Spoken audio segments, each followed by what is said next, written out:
Training maturity is realizing that cheat reps and ego lifting serve absolutely no benefit at all.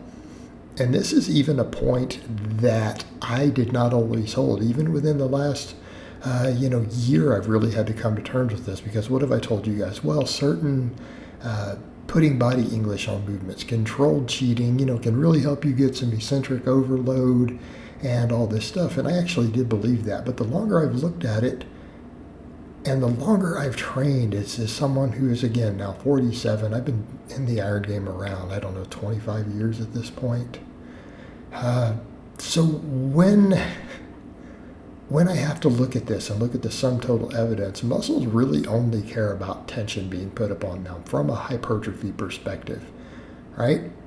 They only care about tension, really doing silly stuff like doing a heavier concentric so that you can, by cheating, or even having someone help you lift it just so that you can take the eccentric, doesn't make a lot of sense, right? It doesn't make a lot of sense, because what does it do? It just puts us at risk of injury. And if we're having just higher risks of injuries for no extra gain, again, what is the point of this? It's complete nonsense, right? And people will say, well, you've got to take some risk. Well, and that's true. There's always some risk associated with lifting. And I would say that for most people, to be fair, if you're lifting decently well, the odds that you're going to get hurt driving to the gym in your car are probably higher, right? Traffic accidents being a thing. But, that aside, what really gets people hurt? It's the ego lifting. People will talk about even powerlifting. I've seen certain data where people compared powerlifting to bodybuilding, or they compared all strength sports, right? There's a slightly higher injury rate. But then when you look at some of that, well, Olympic lifting itself is, how do I put it? The exercises themselves, even with perfect form, are essentially, in a lot of ways, massive cheat reps. I can see how the injury rate could be high from that, okay? So reason you don't see them in the game a long time. How many powerlifters do ego lifting, trying to lift weights in the gym? See it all the time, not necessarily with the best of the best. A lot of the best are super strict. How much do you see that ego lifting? Again, ego lifting with heavy weight just beats you up, destroys you. Look at Ronnie Coleman. My God. And here's the thing I would say. Given Ronnie's work ethic and genetics, had he just done strict reps for all his back work, does anyone really think he would have won the Olympia still, 57 times or whatever that he won it? I'm almost exaggerating because I forget the number. It's insanely high. What was it, 8? Was it 8 or was it 9? You lose track at that point. It's just kind of like, the guy just won it over and over and over and over, Does anyone really think that he had just done stricter rows instead of doing crazy cheat rows with 600 pounds? Okay? I want to be clear here. Does anyone really think he wouldn't have still won? If he had just dropped it down and said, what if I did these strict with, sets of 12 of 405, pretty and controlled? When you look at how muscles work and how they grow, he would have still won. He would have still had the biggest, thickest, most ridiculous back up there on the stage. Does anyone actually doubt that? So just because he did it doesn't mean that it was the best. I think he would have been just as jacked. Again, genetics, work ethic, all of that being factored in, okay? But here's the thing when it comes to all of this. We're increasing our risk of injury. For what? For our ego? We're not getting bigger because of it. And I've had to conclude that with, again, my lagging biceps, me doing cheat curls and loose form, right?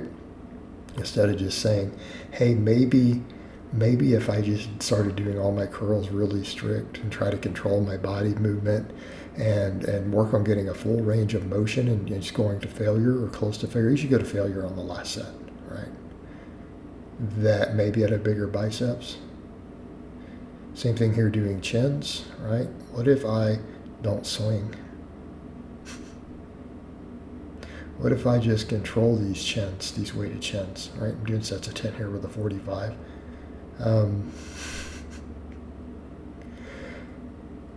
Like maybe if I did it that way, I would have better biceps. So, I mean, if you look at everything I'm doing here, everything is pretty controlled. The benching is controlled. It's all paused. Stop trying to game the system, right? Stop trying to game the system. Just do our best to do quality reps. Okay? Try to take exercises through at least the stretches at the bottom. Again, looking at the lengthened position stuff, right? But try to take muscles through our personal full range of motion. Keep in mind, range of motion does vary, and I think that has to be pointed out, right? I can't touch my chest, for example, on my chins or pull-ups or even a lat pull down. So even the empty bar on a lat pull down, I can't quite get there, right? So, that's obviously a little different, but I would say, are my scapula working through their full range of motion? Yes. Same thing, get your stretches at the bottom of movements. Okay. Control your exercises, though. Control your exercises. Control the weight. And even if we look at the powerlifting and strength world instead of just the bodybuilding world, what did Louis Simmons always say when it came to this stuff? And a lot of people don't like him. They're like, whatever, you're going to listen to a fat guy. Yeah, but he built 100 world champions in a strength sport. 100 world record holders. Come on. He probably knows a couple things. What did he always say? Get the most out of the weight. Don't let the weight get the most out of you. Okay? And if you take that philosophy, it makes sense. We should have control of the weight. We should have control of the weight on every rep, on every exercise. And people say, well, I serve the end. I don't think that there's merit to that. I really don't think there's merit to doing cheat reps trying to get a few more reps. Either you've hit failure or you haven't. You're not getting any more muscle development because you're doing some cheat reps, because then you're reducing the load on the muscles because they can't handle the load. Why don't you just rest and do another set? That would make a lot more sense. You're going to get a lot less hurt. You're going to get a lot less beat up. Right? This is the stuff that we have to think about. Keeping our injuries as low as possible is one of the biggest keys to getting really jacked. Right? Because it's consistency. It allows you to be more consistent if you're not hurt. All right, guys, but that's really all I have to say on that today. I hope it's been informative, and I'll talk to you guys and gals next time.